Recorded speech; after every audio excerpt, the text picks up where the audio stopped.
বৃদ্ধ, পুরুষ, মহিলা সবাইকে সালাম জানাচ্ছি। আসসালামু আলাইকুম। আপনাদের সবাইকে ছাত্র জনতার বিপ্লবে সিক্ত নতুন বাংলাদেশে স্বাগত জানাচ্ছি। গভীর শ্রদ্ধা জানাচ্ছি জুলাই আগস্ট মাসে ফ্যাসিবাদের বিরুদ্ধে ছাত্র জনতার অভ্যুত্থানে নিহত সকলের প্রতি। তাদের আত্মার মাগফিরাত কামনা করছি। তাদের আত্মত্যাগের বিনিময়ে নতুন বাংলাদেশ গড়ার শপথ নিয়ে আমি আপনাদের কাছে কিছু কথা বলতে চাই। শরণার্থীকালের ভয়াবহ বন্যায় যারা মৃত্যুবরণ করেছেন, যারা অসুস্থ হয়ে পড়েছেন বা যারা সর্বস্ব হারিয়েছেন, যারা দুঃসহ জীবনযাপন করছেন, তাদের স্মরণে রেখে আজকের কথাগুলো বলছি। বন্যা দুর্গতদের জীবন দ্রুত স্বাভাবিক করার জন্য যাবতীয় উদ্যোগ সরকারি বেসরকারি পর্যায়ে নেবার আয়োজন করেছি। ভবিষ্যতে সকল ধরনের বন্যা প্রতিরোধে আমাদের আভ্যন্তরীণ এবং প্রতিবেশীদের সঙ্গে যাতে যৌথভাবে নেওয়া যায় সে আলোচনা শুরু করেছে। প্রিয় দেশবাসী, আপনারা জানেন বিপ্লবী ছাত্র জনতা জাতির এই ক্রান্তি লগ্নে আমাকে এক গুরু দায়িত্ব অর্পণ করেছে। তারা নতুন এক বাংলাদেশ গড়তে চায়। নতুন প্রজন্মের এই গভীর আকাঙ্ক্ষাকে বাস্তবে রূপ দেওয়ার সংগ্রামে আমি একজন সহযোদ্ধা হিসেবে তাদের সঙ্গে যোগ দিয়েছি। দেশের সকল বয়সের, সকল পেশার, সকল মতের, সকল ধর্মের সবাইকে বিনা দ্বিধায় এই সংগ্রামে যোগ দেওয়ার আহ্বান জানাচ্ছি। প্রিয় দেশবাসী, লক্ষ লক্ষ শহীদের রক্তের বিনিময়ে এবং লক্ষ লক্ষ মা বোনের আত্মদানের বিনিময়ে যে বাংলাদেশ আমরা পেয়েছিলাম তা ফ্যাসিবাদ এবং স্বৈরাচারের হাতে ধ্বংস হয়ে গেছে। আপনারা দেখেছেন আমাদের প্রতিটি প্রতিষ্ঠানকে তারা কিভাবে শেষ করেছে। দেশের রন্ধ্রে রন্ধ্রে ঢুকে গেছে দুর্নীতি। এমন এক দেশে আমাদের দেশ রূপান্তরিত হয়েছে যেখানে স্বৈরাচারের পিয়নও দুর্নীতির মাধ্যমে 400 কোটি টাকার সম্পদ করার মতো অকল্পনীয় কাজ করে গেছে নির্বিবাদে। শিক্ষা খাতকে পঙ্গু করে দিয়েছে। ব্যাংকিং ও শেয়ার বাজার খাতে লুটপাট, প্রকল্প ব্যয়ে বিশ্ব রেকর্ড, অবাধ সম্পদ পাচার, আইন শৃঙ্খলা রক্ষাকারী সংস্থাকে নিজ দলের পুতুলে রূপান্তর, বাক স্বাধীনতা হরণ, মানবাধিকার হরণ, এসবই হিমশৈলের অগ্রভাগ মাত্র। ক্ষমতা কুক্ষিগত করতে ফ্যাসিবাদী সরকার খর্ব করেছে জনগণের সাংবিধানিক ক্ষমতা ও অধিকার। দুঃশাসন, দুর্নীতি, অন্যায়, অবিচার, নিপীড়ন, বিচারের নামে প্রহসনের মাধ্যমে জনসুরক্ষা বিপন্ন করেছে। জনগণকে নির্যাতন, বঞ্চনা ও বৈষম্যের মুখোমুখি দাঁড় করিয়ে দিয়েছে। নতুন প্রজন্মের মানুষ সহ কোটি কোটি মানুষের ভোটাধিকারকে বছরের পর বছর হরণ করেছে। মানুষের এগিয়ে যাওয়ার পথে সকল ধরনের প্রতিবন্ধকতা তৈরি করে স্বৈরাচার তার নিজের, পরিবারের ও দলের কিছু মানুষের হাতে দেশের মালিকানা তুলে দিয়েছে।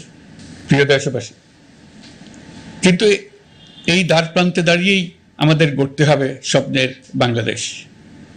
বৈষম্যহীন, শোষণহীন, কল্যাণময় এবং মুক্ত বাতাসের রাষ্ট্রের যে স্বপ্ন নিয়ে ছাত্র জনতা আন্দোলনে ঝাঁপিয়ে পড়েছিল, আমি তাদের সেই স্বপ্ন পূরণে অঙ্গীকারবদ্ধ।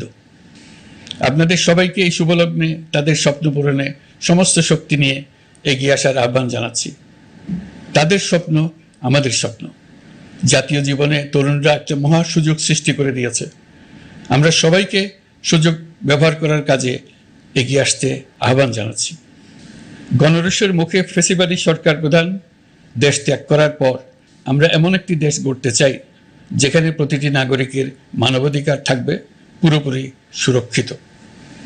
আমাদের লক্ষ্য একটাই, উদার, গণতান্ত্রিক, বৈষম্যহীন, অসাম্প্রদায়িক বাংলাদেশ। আমরা এক পরিবার, আমাদের এক লক্ষ্য। কোনো ভেদাভেদ যেন আমাদের স্বপ্নকে ব্যাহত করতে না পারে, সেজন্য আমরা প্রতিজ্ঞাবদ্ধ। বর্তমান সরকারের দায়িত্ব গ্রহণের মাত্র 2 সপ্তাহ শেষ হল। কর্মযাত্রার প্রথম পর্যায়ে রাষ্ট্র সংস্কারের কাজে আপনাদের কাছ থেকে যে সমর্থন পাচ্ছি সেজন্য আন্তরিক ধন্যবাদ। আমরা অনুধাবন করছি যে আমাদের কাছে আপনাদের প্রত্যাশা অনেক। এই প্রত্যাশা পূরণে আমরা বদ্ধপরিকর। যদিও দীর্ঘদিনের গণতন্ত্রহীনতা 15 বছরের ফেসিবাদী শাসন ব্যবস্থা প্রায় প্রতিটি ক্ষেত্রেই আমাদের জন্য পর্বতসম চ্যালেঞ্জ রেখে গিয়েছে, কিন্তু এই চ্যালেঞ্জ গ্রহণে আমরা প্রস্তুত। আজ আমি সরকারের পক্ষ থেকে আপনাদের দোয়া ও সহযোগিতা কামনা করতে আপনাদের সামনে এসেছি। শুধু আমি বলবো, আপনাদের একটু ধৈর্য ধরতে হবে। এখনই সব দাবি পূরণ করার জন্য জোর করা, প্রতিষ্ঠানে ঢুকে ব্যক্তিবিশেষকে হুমকির মধ্যে ফেলা, মামলা গ্রহণের জন্য চাপ সৃষ্টি করা, বিচারের জন্য গ্রেফতারকৃত ব্যক্তিকে আদালতে হামলা করে আগেই এক ধরনের বিচার করে ফেলার যে প্রবণতা, তা থেকে বের হতে হবে। ছাত্র জনতার বিপ্লবের গৌরব ও সম্ভাবনা এসব কাজে ম্লান হয়ে যাবে। নতুন বাংলাদেশ গড়ার প্রচেষ্টা হতে ব্যাহত হবে। রাতারাতি এই পরিস্থিতি থেকে উত্তরণ কঠিন। নড়বড়ে এক কাঠামো, আমি বরং বলবো জনস্বার্থের বিপরীতমুখী এক কাঠামোর উপর দাঁড়িয়ে আমাদেরকে দেশ পুনর্গঠনের কাজে হাত দিতে হয়েছে। আমরা এখান থেকেই বাংলাদেশকে এমনভাবে করতে চাই যেন এদেশে জনগণই সত্যিকার অর্থে সকল ক্ষমতার উৎস হয়, বিশ্ব দরবারে একটি মানবিক ও কল্যাণকর রাষ্ট্র হিসেবে সমাদৃত হয়। তরুণ প্রজন্ম, শিক্ষার্থী ও জনতার আত্মত্যাগের প্রতি সম্মান জানাতে রাষ্ট্র সংস্কারের কাজে সফল আমাদের হতেই হবে, এর আর কোনো বিকল্প নেই।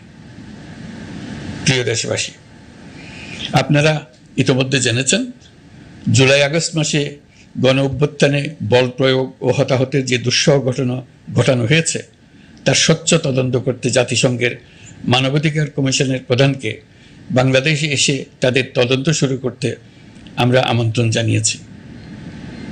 তদন্তের এই প্রক্রিয়া এই সপ্তাহে শুরু হবে। তাদের প্রথম দল ইতিমধ্যে এসে গেছে। আমরা ইতিমধ্যে ছাত্র জনতার বিপ্লবকে নস্যাৎ করতে যে শত শত মিথ্যা ও হয়রানিমূলক মামলা দায়ের করা হয়েছিল তার অধিকাংশ প্রত্যাহার করেছি এবং আটক ছাত্র জনতার মুক্তি লাভের ব্যবস্থা করেছে। পর্যায়ক্রমে মিথ্যা ও গায়েবী সকল মামলার ক্ষেত্রে অনুরূপ ব্যবস্থা গ্রহণ করে মানুষকে দুঃসহ ভোগান্তি থেকে মুক্ত করা হবে। ন্যায় বিচার নিশ্চিত করতে গণ অভ্যুত্থানের সকল শহীদ পরিবারকে পুনর্বাসন করবে।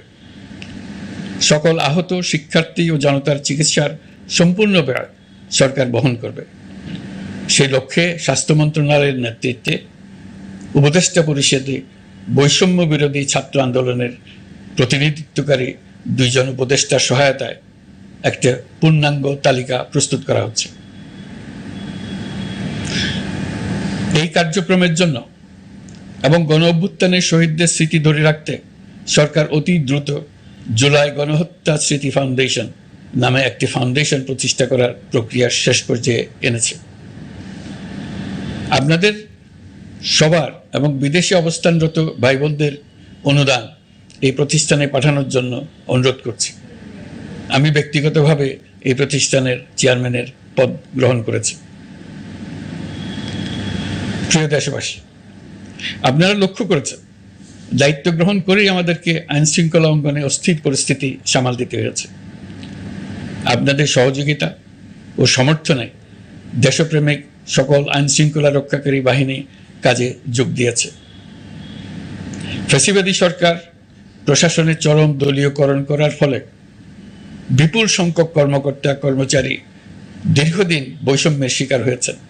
আমরা ইতিমধ্যে সংশোধনমূলক ব্যবস্থা গ্রহণ করতে আরম্ভ করেছি, তবে প্রশাসনকে গতিশীল রাখতে এবং একই সাথে সুনির্দিষ্ট পদ্ধতি অনুসরণ করে সঠিক সিদ্ধান্তে উপনীত হতে সময় প্রয়োজন। সেজন্য সকলকে ধৈর্য ধরার অনুরোধ করছি। প্রশাসনের সকল ক্ষেত্রে প্রতিষ্ঠানগুলো যেন জনগণের আস্থা ফিরে পায়, সেটি আমাদের অন্যতম উদ্দেশ্য। লুটপাট ও দুর্নীতির আখড়ায় পরিণত করা ব্যাংকিং খাতে সুশাসন নিশ্চিত করার জন্য আমরা উদ্যোগ নিয়েছি। এই খাতে দক্ষ জনবল নিয়োগ দেওয়া হচ্ছে। ব্যাংকিং খাতে শৃঙ্খলা স্থাপন, ব্যবসা বাণিজ্যে সহায়ক পরিবেশ তৈরি এবং জনগণের জীবনযাপন সহজ করতে নিত্য প্রয়োজনীয় দ্রব্যমূল্য ও মূল্যস্ফীতি নিয়ন্ত্রণে আনার আমরা উদ্যোগ সচল করেছি। ব্যাংকিং খাতে দীর্ঘমেয়াদী সংস্কারের জন্য ব্যাংক কমিশন গঠন করা হবে। আর্থিক খাতে সার্বিক পরিস্থিতি ও সংস্কার বিষয়ে একটি রূপকল্প তৈরি করা হবে, যা দ্রুত জনসমক্ষে প্রকাশ করা হবে। শেয়ার বাজার, পরিবহন খাত সহ যেসব ক্ষেত্রে চরম বিশৃঙ্খলা বিরাজ করছে তা নিরসনের দ্রুত পদক্ষেপ নেওয়া হচ্ছে। বিচার বিভাগকে দুর্নীতি ও দলীয় প্রভাব মুক্ত করতে কার্যক্রম শুরু হয়েছে। একটি সুনির্দিষ্ট প্রক্রিয়ার মধ্য দিয়ে বিচার বিভাগের স্বাধীনতা ও জবাবদিহিতা নিশ্চিত করার উদ্যোগ নেওয়া হয়েছে। ফ্যাসিবাদী সরকারের বিচার বহির্ভূত হত্যাকাণ্ড, গুম, খুন, অপহরণ এবং আয়নাঘরের মতো চরম ঘৃণ্য সকল অপকর্মের ন্যায় বিচার নিশ্চিত করা হবে। এসব অপকর্মের সঙ্গে জড়িত সকলের বিচার নিশ্চিত করা হবে। তালিকা প্রস্তুত করে মিথ্যা মামলা প্রত্যাহার করা হবে। দুর্নীতি ও সম্পদ পাচারের বিচার করা হবে। আইন শৃঙ্খলার ক্ষেত্রে জনমুখী ও দলীয় প্রভাবমুক্ত জবাবদিহিমূলক কাঠামো সৃষ্টির লক্ষ্যে পুলিশ কমিশন গঠন করা হবে। জাতিসংঘের তদন্ত প্রতিবেদন, দায়িত্বপ্রাপ্ত সকল সংস্থা ও জনগণের সাথে মত বিনিময়ের মাধ্যমে কমিশনের নেতৃত্বে প্রয়োজনীয় সংস্কার করা হবে।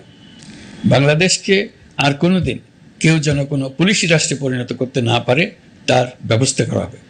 তথ্যের অবাধ প্রবাহ ও গণমাধ্যমের স্বাধীনতা নিশ্চিত করা হবে। ফ্যাসিবাদী সরকার গণমাধ্যমের উপরও দলীয়করণ ও নির্যাতনের বোঝা চাপিয়েছিল। জনগণের তথ্যের অধিকার নিশ্চিত করতে আমরা প্রতিশ্রুতিবদ্ধ। তথ্যের প্রবাহে বিদ্যমান আইনি ও অন্যান্য বাধা অপসারণ করা হবে। মত প্রকাশের স্বাধীনতা বাধাগ্রস্ত করে এমন সব আইনের নিপীড়নমূলক ধারা সংশোধন করা হবে।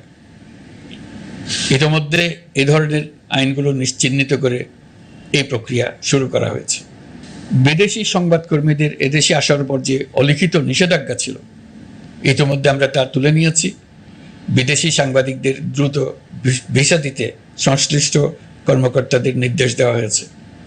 আমরা আশা করি পরিবর্তিত পরিস্থিতিতে গণমাধ্যম কর্মীরা নিরপেক্ষ সাংবাদিকতা চালিয়ে যাবেন। শিক্ষাক্ষেত্রে চরম নৈরাজ্য প্রতিষ্ঠিত করে গেছে বিগত সরকার। আমরা তার পূর্ণাঙ্গ সংস্কারের উদ্যোগ নেব। এটা আমাদের অন্যতম অগ্রাধিকার। আপনারা জানেন, দায়িত্ব গ্রহণের পর দ্রুততম সময়ের মধ্যে সকল শিক্ষা প্রতিষ্ঠান খুলে দেওয়া হয়েছে। শিক্ষার্থীদের জন্য সৃজনশীল, নিরাপদ ও ভীতিমুক্ত পরিবেশ নিশ্চিত করা আমাদের অঙ্গীকার। একই সাথে পাঠ্যক্রমকে যুগোপযোগী করার কাজও দ্রুত শুরু করা হবে। গণতন্ত্রকে সুসংহত করতে স্থানীয় সরকার প্রতিষ্ঠানগুলোকে শক্তিশালী করা হবে এবং ক্ষমতার বিকেন্দ্রীকরণ নিশ্চিত করা হবে। ছাত্র জনতার গণঅভ্যুত্থানকে সফল পরিণতি দিতে প্রশাসন, বিচার বিভাগ, নির্বাচন কমিশন ও নির্বাচনী ব্যবস্থা, আইন শৃঙ্খলা খাত এবং তথ্য প্রবাহে প্রয়োজনীয় সংস্কার সম্পূর্ণ করে অবাধ ও সুষ্ঠু অংশগ্রহণমূলক নির্বাচন আয়োজন করা হবে। এর লক্ষ্য হবে দুর্নীতি, লুটপাট, গণহত্যার বিরুদ্ধে একটি জবাবদিহিতামূলক রাজনৈতিক বন্দোবস্তের সূচনা। বর্তমান সরকার দুর্নীতির বিরুদ্ধে স্পষ্ট অবস্থান গ্রহণ করেছে। আমাদের সকল উপদেষ্টা দ্রুততম সময়ের মধ্যে তাদের সম্পদের বিবরণ প্রকাশ করবেন। পর্যায়ক্রমে এটা সকল সরকারি কর্মকর্তাদের ক্ষেত্রেও নিয়মিত এবং বাধ্যতামূলক করা হবে। রাষ্ট্রীয় পর্যায়ে দুর্নীতির বিরুদ্ধে ব্যবস্থা গ্রহণে সংবিধানের ৭৭ অনুচ্ছেদে প্রতিশ্রুত ন্যায়পাল নিয়োগে অধ্যাদেশ প্রণয়ন করা হবে। এবার কৃষি খাতের কথা একটু বলি। কৃষি নির্ভর বাংলাদেশে কৃষকের স্বার্থ যেন সুরক্ষিত থাকে, কৃষক যেন তার উৎপাদিত পণ্যের ন্যায্য মূল্য পায়, তা নিশ্চিত করা হবে। প্রবাসী শ্রমিকরা যেভাবে বৈষম্য বিরোধী ছাত্র জনতার আন্দোলনকে সমর্থন দিয়েছে, মুক্তিকামী জনগণ তা কৃতজ্ঞ চিত্তে স্মরণ করে। তাদের প্রতি সকল পর্যায়ে সম্মানজনক আচরণ নিশ্চিত করা হবে। বাংলাদেশের স্বাস্থ্য খাত অন্যতম দুর্নীতিগ্রস্ত খাত। জনগণের জন্য পর্যাপ্ত স্বাস্থ্যসেবা নিশ্চিত করার লক্ষ্যে স্বাস্থ্য খাতে প্রয়োজনীয় সংস্কার করা হবে। এই খাতে সংশ্লিষ্ট সকলকে জবাবদিহিতার আওতায় আনা হবে। হাসপাতালগুলোকে আধুনিকায়নের উদ্যোগ নেওয়া হবে এবং সেখানে সরকারি ডাক্তার সহ বিশেষজ্ঞদের নিয়মিত উপস্থিতি নিশ্চিত করা হবে। স্বাস্থ্যসেবা যাতে নির্দিষ্ট কিছু অঞ্চলে কেন্দ্রীভূত না থাকে, দেশের সব অঞ্চলের মানুষ সমান স্বাস্থ্যসেবা পায়, সে লক্ষ্যে প্রয়োজনীয় উদ্যোগ নিতে আমরা বদ্ধপরিকর। বর্তমান প্রজন্ম অনেক বেশি সচেতন। বিশ্বের বিভিন্ন প্রান্তে ঘটে যাওয়া পরিবর্তন বিষয়ে তারা ওয়াকিবহাল শুধু নয়, তারা নেতৃত্ব দিচ্ছে। তারা যে উন্নয়নের স্বপ্ন দেখে তা টেকসই এবং পরিবেশ বান্ধব। প্রকৃতি ধ্বংসকারী উন্নয়ন নয়। শুধু জিডিপি একটি দেশের উন্নয়নের মাপকাঠি হতে পারে না। নদী, নালা, খাল, বিল দূষিত জ্বালানির বিরুদ্ধে পরিবেশবাদী সাথে আমাদের সরকারের অবস্থান সামঞ্জস্যপূর্ণ। জলবায়ু পরিবর্তন রোধ করতে এবং আগামী প্রজন্মের জন্য সুস্থ একটা পৃথিবী রেখে যেতে কার্বন নিঃসরণ শূন্যের কোটায় নামিয়ে আনার বিকল্প নেই। আমাদের সরকার পরিবেশ ও জলবায়ু রক্ষায় সর্বোচ্চ গুরুত্ব দেবে। এই কার্যক্রমে তরুণ সম্প্রদায়কে সম্পৃক্ত করা হবে। ইতোমধ্যে বিভিন্ন রাষ্ট্র ও জাতিসংঘ বর্তমান সরকারের কর্মসূচির প্রতি সমর্থন ব্যক্ত করেছে। আমরা সকল রাষ্ট্রের সাথে বন্ধুত্বপূর্ণ সম্পর্ক বজায় রাখব। আমাদের পররাষ্ট্রনীতির ভিত্তি হবে পারস্পরিক আস্থা, বিশ্বাস ও সহযোগিতা। আমরা মানবাধিকার আইন সহ সকল আন্তর্জাতিক আইনের প্রতি শ্রদ্ধাশীল। আমাদের পক্ষ থেকে গুম বিষয়ক আন্তর্জাতিক চুক্তির পক্ষরাষ্ট্র হওয়া সহ বিভিন্ন পদক্ষেপ নেওয়া হয়েছে। ইতোমধ্যে পক্ষভুক্ত এমন সকল আঞ্চলিক ও দ্বিপাক্ষিক চুক্তি ও সমঝোতা বাস্তবায়ন করে যাব। আমাদের সরকার রোহিঙ্গা সমস্যার বাস্তবসম্মত সমাধানের লক্ষ্যে আন্তর্জাতিক সম্প্রদায়ের সাথে কাজ করে যাবে। আমরা জাতীয় ঐক্যে বিশ্বাসী। প্রয়োজনীয় সংস্কারের লক্ষ্যে রাজনৈতিক ঐক্যের মধ্য দিয়ে নিশ্চিত করা হবে নারী, শিশু, প্রতিবন্ধী, ধর্মীয় সংখ্যালঘু, আদিবাসী সকলেই এদেশের নাগরিক এবং সমান আইনের সুরক্ষার অধিকারী। তাদের সকলের মানবিক অধিকার সহ অন্যান্য সকল অধিকার নিশ্চিত করার উদ্যোগ নেওয়া হবে। এই জন্য আমি উপদেষ্টা পদমর্যাদা সম্পন্ন একজন বিশেষ সহকারী নিয়োগ দিয়েছি, যার দায়িত্ব হবে জাতীয় সংহতি উন্নয়ন। বন্যা কবলিত এলাকার সকল মানুষের দুর্ভোগ লাঘবে সরকার সঠিক সহায়তা দেওয়ার জন্য সরকারের যত কার্যক্রম আছে তাদের সচল করেছে। ইতিমধ্যে উপদেষ্টাবৃন্দ বিভিন্ন এলাকার দায়িত্ব নিয়ে এলাকায় গেছেন। আমার কার্যালয়ে একটা নিয়ন্ত্রণ কক্ষ স্থাপন করা হয়েছে। বন্যা পরবর্তী কার্যক্রম নেওয়া হয়েছে। ভবিষ্যতে বন্যা নিয়ন্ত্রণের জন্য করণীয় কি স্থির করার জন্য পদক্ষেপ নেওয়া হচ্ছে। দেশপ্রেমিক সেনাবাহিনী, পুলিশ, বিজিবি, র্যাবকে গুম নির্যাতনের কাজে লাগিয়ে তাদের কলঙ্কিত করা হয়েছে। তারা দেশের গৌরব। তাদেরও কিছু অতি উৎসাহী সদস্যের কারণে পুরো বাহিনীকে আমরা কলঙ্কিত দেখতে চাই না। আমরা অপরাধীদের চিহ্নিত করতে চাই এবং তাদের শাস্তি দিতে চাই, যেন ভবিষ্যতে কারো হুকুমে দেশপ্রেমিক কোনো বাহিনীর, পুলিশের, র্যাবের কোনো সদস্য হত্যাকাণ্ড, গুম ও অত্যাচারে জড়িত হওয়ার সাহস না করে। তাদের কাছে হুকুম যত বড় কর্তৃপক্ষের কাছ থেকে আসুক না কেন, তারা তা উপেক্ষা করবে। ভবিষ্যতে উপরওয়ালার হুকুমে এমন ঘৃণ্য কাজ করতে বাধ্য হয়েছে এমন ব্যাখ্যা কারো কাছে গৃহীত না হয় তার ব্যবস্থা করা হবে। আমি দেশরক্ষা বাহিনী, পুলিশ বাহিনী এবং অন্যান্য সহল বাহিনীকে নির্দেশ দিয়েছি তারা তাদের মধ্যে যারা হত্যাকাণ্ড, গুম, খুন বা শারীরিক মানসিক অত্যাচারে সরাসরি জড়িত তাদের চিহ্নিত করে বিচারের ব্যবস্থা করতে।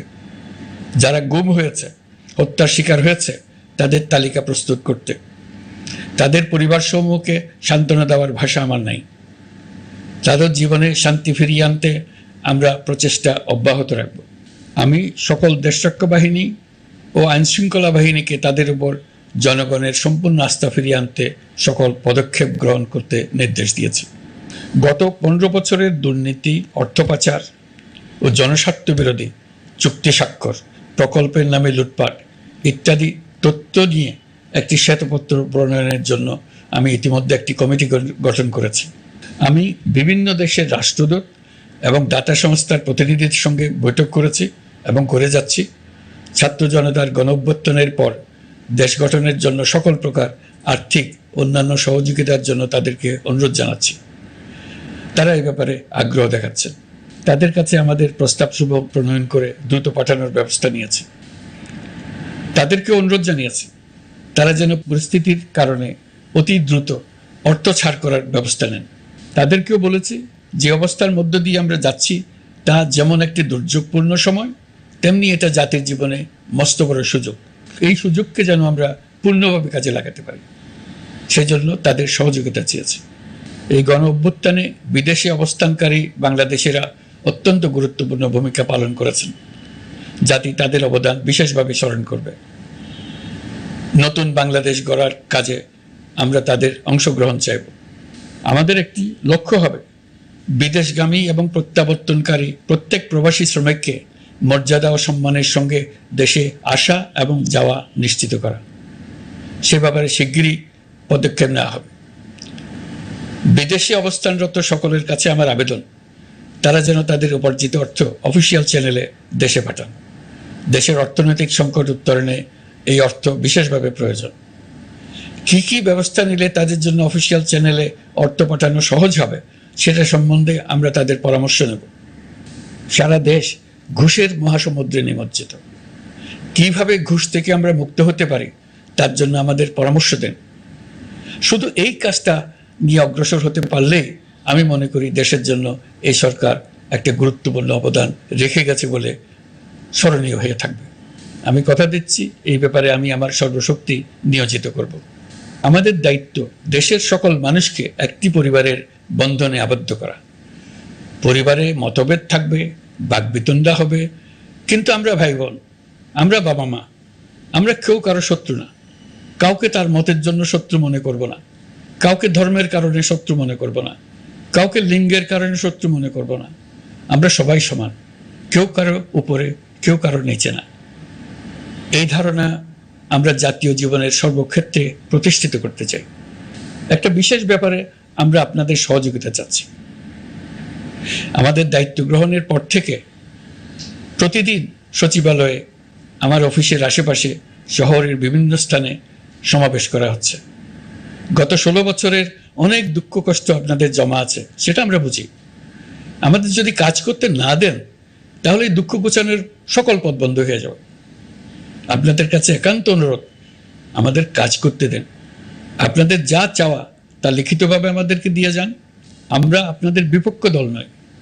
আইনসঙ্গতভাবে যা কিছু করার আছে আমরা অবশ্যই তা করব, কিন্তু আমাদেরকে ঘেরাও করে এই গুরুত্বপূর্ণ দিনগুলোতে আমাদের কাজে বাধা দেবেন না। সবাই মিলে তাদের বোঝান, তারা যেন এই সময়ে তাদের অভিযোগের প্রতি দৃষ্টি আকর্ষণের জন্য আমাদের দৈনন্দিন গুরুত্বপূর্ণ কাজে বাধা না দেন। একটা বিষয়ে সবাই জানতে আগ্রহী, কখন আমাদের সরকার বিদায় নেবে। এটার জবাব আপনাদের হাতে। কখন আপনারা আমাদেরকে বিদায় দেবেন? আমরা কেউ দেশ শাসনের মানুষ নই। আমাদের নিজ নিজ পেশায় আমরা আনন্দ পাই। দেশের সংকটকালে ছাত্রদের আহ্বানে আমরা এই দায়িত্ব গ্রহণ করেছি। আমরা সমস্ত শক্তি দিয়ে দায়িত্ব পালন করব। আমাদের উপদেষ্টা মণ্ডলীও এই লক্ষ্যে উদ্বুদ্ধ হয়ে সবাই মিলে একটা টিম হিসেবে কাজ করে যাচ্ছি। কখন নির্বাচন হবে সেটা সম্পূর্ণ রাজনৈতিক সিদ্ধান্ত, আমাদের সিদ্ধান্ত নয়। দেশবাসীকে ঠিক করতে হবে আপনারা কখন আমাদেরকে ছেড়ে দেবেন। আমরা ছাত্রদের আহ্বানে এসেছি, তারা আমাদের প্রাথমিক নিয়োগকর্তা। দেশের আপামর জনসাধারণ আমাদের নিয়োগ সমর্থন করেছে। আমরা ক্রমাগতভাবে সবাইকে বিষয়টি স্মরণ করিয়ে যাব, যাতে হঠাৎ করে এই প্রশ্ন উত্থাপিত না হয় আমরা কখন যাব। তারা যখনই বলবে আমরা চলে যাব। আমরা সংস্কারের অংশ হিসেবে নির্বাচন কমিশনকেও সংস্কার করব। কমিশনকে যে কোনো সময় আদর্শ নির্বাচনের জন্য প্রস্তুত রাখব। আমরা বিভিন্ন সংস্কারের কাজ শুরু করেছি। দেশবাসীকে অনুরোধ করব একটা আলোচনা শুরু করতে। আমরা সর্বনিম্ন কি কি কাজ সম্পন্ন করে যাব, কি কি কাজ মোটামুটি করে গেলে হবে। এই আলোচনার মাধ্যমে আমরা একটা দিক নির্দেশনা পেতে পারি। তবে চূড়ান্ত সিদ্ধান্ত রাজনৈতিক সিদ্ধান্ত, সেটা রাজনৈতিক আলোচনা থেকেই আসবে।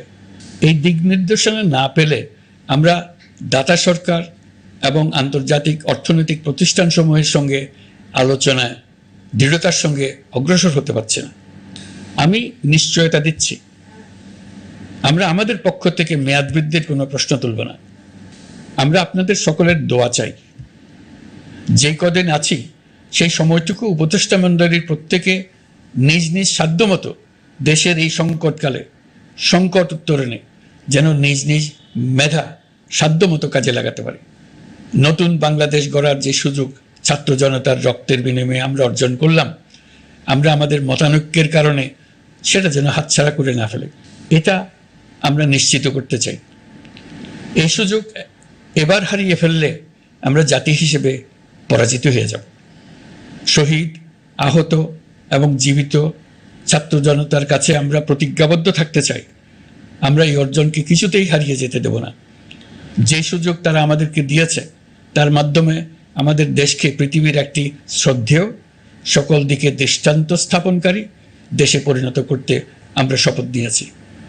সবশেষে আবারও আমাদের দেশের সকল মানুষ, শিশু, কিশোর কিশোরী, তরুণ তরুণী, বয়স্ক, বৃদ্ধ, নারী, পুরুষ সবার কাছে দোয়া চাইছি যেন আমরা আমাদের সকলের স্বপ্ন বাস্তবায়নে সফল হই। আল্লাহ আমাদের সহায় হন, আমাদের সবার